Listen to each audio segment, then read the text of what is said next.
तू किती बावळट आहेस, तू निव्वळ मूर्ख आहे, तुला तर अजिबात अक्कलच नाही, तू मेंगळटच आहेस. असे अनेक शिक्क्यांची पोतडी ही प्रत्येक पालकाकडे भरलेली असते आणि तो पालक रागाच्या भरात आपल्या मुलावर तो शिक्के मारत असतो. पण हे शिक्के मारत असताना कधी आपण हा विचार करतोय का की अरे आपलं मूल हे आपल्याला आपली प्रत्येक गोष्ट ऐकत असतं आणि आपल्याला फॉलो करत असतं. त्याचा हा समज होतो की माझे पालक जे मला बोलतात तो मी नक्की असेल, त्याच्यामुळं त्याच्या भावी आयुष्यात ते तुम्हाला बावळटच बनवून दाखवतं आणि मग तुम्हाला पश्चातापाची वेळ येते. पण असं होऊ नये म्हणून आपण काय केलं पाहिजे, असे होऊ नये म्हणून एक चांगले पालक म्हणून आपण त्याच्यावरती चांगले संस्काराचे शिक्के मारले पाहिजेत.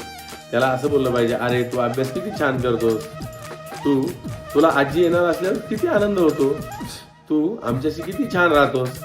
असे जर शिक्के तुम्ही चांगले मारले तर तुमचं मूल हे भावी आयुष्यात